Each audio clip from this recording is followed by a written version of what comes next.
बच्चों, आज हम कवि बिहारी के दोहे पढ़ने जा रहे हैं और उससे पहले हम कवि का संक्षिप्त परिचय प्राप्त करेंगे। आचार्य केशवदास से बिहारी कवि ने काव्य की शिक्षा प्राप्त की थी। ये गंभीर और शांत स्वभाव के नहीं बल्कि व्यंग्य प्रिय और विनोदी स्वभाव के कवि माने जाते हैं। इन्हें रसिक कवि के रूप में भी याद किया जाता है। इनके काव्य का मुख्य विषय श्रृंगार रस रहा है। तो आइए अब पाठ प्रवेश के माध्यम से इनके काव्य की विशेषताओं को समझने की कोशिश करते हैं, क्योंकि यह पाठ प्रवेश हमें इस पाठ से संबंधित निबंधात्मक प्रश्नों के उत्तर लिखने में भी सहयोग करेगा। कवि बिहारी के 700 दोहे बिहारी सतसई नामक ग्रंथ में संकलित हैं। सतसई का अर्थ ही होता है 700 दोहों का समूह। ये दोहा जैसे छोटे से छंद में इतनी गहरी अर्थ व्यंजना कर देते थे कि इनके बारे में कहा जाता है कि बिहारी गागर में सागर भरने में निपुण थे। उनके दोहों के अर्थ गांभीर्य को देखकर यह भी कहा गया है कि सतसैया के दोहरे ज्यों नावक के तीर, देखन में छोटे लगे घाव करे गंभीर। अर्थात बिहारी सतसई के दोहे देखने में भले ही छोटे हों पर घाव या अर्थ उनका गंभीर होता है। बिहारी के काव्य की भाषा मानक ब्रज भाषा है। बिहारी मुख्य रूप से श्रृंगार परक दोहों के लिए जाने जाते हैं, किंतु उन्होंने लोक व्यवहार, नीति, ज्ञान आदि विषयों पर भी लिखा है। हमारी पाठ्य पुस्तक में संकलित उनके दोहे सभी प्रकार की छटाएं लिए हुए हैं। इन दोहों में से हमें ज्ञात होगा कि बिहारी कम से कम शब्दों में अधिक से अधिक अर्थ भरने की कला में किस प्रकार निपुण है। तो आइए कवि बिहारी के दोहे पढ़ते हैं और विभिन्न विषयों से संबंधित उनकी सूक्ष्म दृष्टि का परिचय प्राप्त करते हैं। सोहत ओढ़े पीत पटु श्याम सलोने गात, मनो नीलमणि शैल पर आतप पर्यो प्रभात। इस दोहे में कवि बिहारी ने श्री कृष्ण के सांवले शरीर पर पीले वस्त्र किस तरह खूबसूरत लगते हैं वो दिखाने के लिए उनकी तुलना नीलमणि पर्वत से की है। सोहत अर्थात सुंदर लगना, ओढ़े हुए या पहने हुए, पीत पटु पीले वस्त्र, श्याम कृष्ण, सलोने गात सांवले शरीर पर, अर्थात श्री कृष्ण ने अपने सांवले शरीर पर जो पीले वस्त्र धारण किए हुए हैं वो बहुत ही खूबसूरत लग रहे हैं। मानो नीलमणि शैल पर, नीलमणि नामक पर्वत पर सुबह की धूप पड़ रही हो। अर्थात जिस प्रकार श्री कृष्ण का रंग सांवला है, उसी प्रकार नीलमणि पर्वत भी गहरे नीले रंग का माना जाता है। उस पर जब सुबह की धूप पड़ती है तो वो कितना खूबसूरत लगता है। ऐसे ही श्री कृष्ण के सांवले शरीर पर पीले वस्त्र सुंदर लगते हैं और उनके सौंदर्य को वे और भी निखार देते हैं। दूसरा दोहा, कहलाने एकत बसत अहि मयूर मृगबाग, जगत तपोवन सोकियो दीरघ दाग निदाग।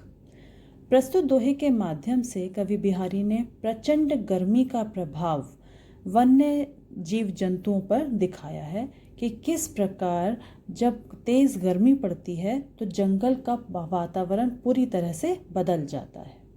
कहलाने अर्थात कहने के लिए या कुछ समय के लिए, एकत एक साथ, बसत बस जाते हैं। कौन?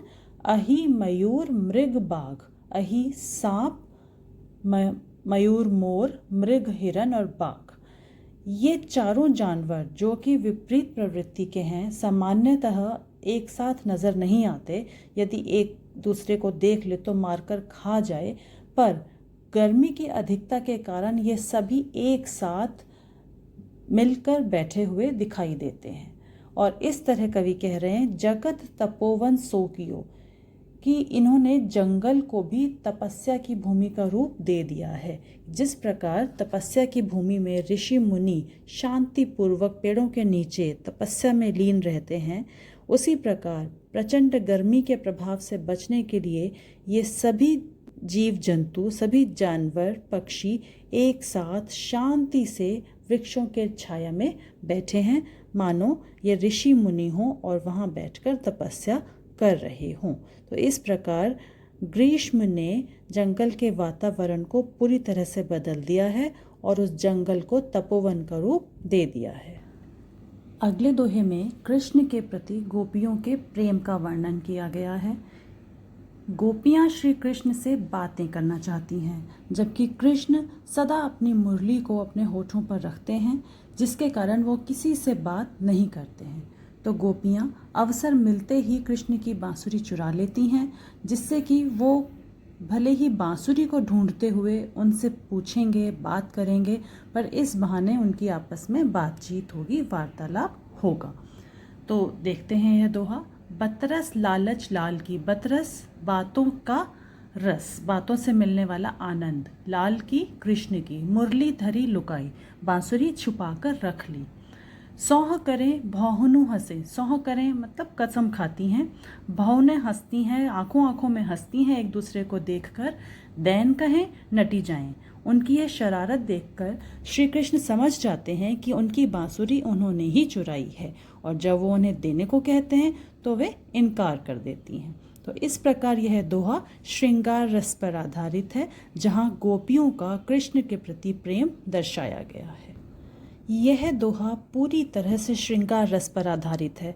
ये तो हम जानते हैं कि श्रृंगार रस कवि बिहारी का प्रिय विषय है। तो इस दोहे में उन्होंने बड़ी खूबसूरती के साथ दिखाया है कि किस प्रकार एक भरे हुए भवन में जहाँ बहुत सारे लोग बैठे हैं, उनकी उपस्थिति में भी नायक और नायिका किस तरह इशारों ही इशारों में आपस में अपने अपने भाव व्यक्त कर देते हैं। तो पहली पंक्ति में जितने भी शब्द हैं वो उनके आपस में व्यक्त किए हुए भाव हैं। नायक कुछ कहता है, नायिका इनकार करती है, फिर वह उसके उस इनकार करने पर रीझ जाता है, वो खींचती है, फिर दोनों की नज़रें मिलती हैं, फिर दोनों खुश हो रहे हैं और अंत में नायिका शर्मा जाती है। तो इस तरह भरे हुए भवन में नैनहु ही सब बात, नैनों में आँखों ही आँखों में इशारों में ही उनकी सभी बातें बातचीत हो गई है और किसी को पता भी नहीं चला। तो इस प्रकार यह दोहा श्रृंगार रस का एक उत्तम उदाहरण माना जाता है। यह दोहा कवि बिहारी की सूक्ष्म दृष्टि का परिचायक है। यहाँ उन्होंने प्रचंड गर्मी का प्रभाव दिखाने के लिए छाया का मानवीकरण किया है। बैठी रही अति सघन बन, बैठी रही मतलब छिपी रही, छुपकर बैठ गई। अति सघन बन, बहुत घने जंगल में, या बैठी सदन तन महा, या फिर एक घरों के भीतर जाकर छिप गई। कौन? छाया। यहाँ पर छाया का मानवीकरण किया गया है। देखी दोपहरी जेठ की, छाहों चाहती छाह। जेठ मई जून के महीने का नाम है। जेठ मास की जो दोपहर होती है उसमें देखिए कहीं भी छाया ढूंढने से भी मिलती नहीं है। इसी बात को कवि ने किस तरह से कहा है कि ऐसा लग रहा है मानो स्वयं छाया भी उस गर्मी से बचने के लिए छाया की तलाश में या तो घने जंगलों में जाकर छुप गई है, या घरों के भीतर, बाहर कहीं भी ढूंढने से भी छाया मिलती नहीं है। यह दोहा फिर उसी बात को सिद्ध कर रहा है कि कवि बिहारी प्रेम रस की उत्पत्ति में कितने कुशल हैं। यहाँ नायक और नायिका के हृदय की उस स्थिति का वर्णन है जब वे अपने मन की बात को कहने में संकोच करते हैं और पत्र के द्वारा लिखने में भी उन्हें शर्म महसूस होती है। तब वे किस प्रकार अपने मन को समझा लेते हैं, आइए इस दोहे के माध्यम से जानते हैं। कागद पर लिखत न बनत, कागद मतलब पत्र, पत्र पर लिखते नहीं बनता, और कहत संदेशु लज्जात, और अपना संदेश देते हुए लज्जा महसूस होती है। तब वो अपने आप को कैसे समझाते हैं? कही है सब तेरो ही है, मतलब तुम्हारा हृदय सब कुछ कह देगा मेरे हृदय की बात। यानी कि नायक और नायिका इस बात को समझ जाते हैं कि दोनों के मन में एक तरह के ही भाव उत्पन्न हो रहे हैं, तो उन्हें कहने की या लिखने की आवश्यकता ही नहीं है। दोनों एक दूसरे के मन की बात बिना कहे ही समझ लेंगे, या एक का हृदय दूसरे के हृदय की बात खुद ब खुद पढ़ लेगा। इस दोहे को समझने से पहले ये जान लें कि कवि बिहारी आचार्य केशवदास के शिष्य थे।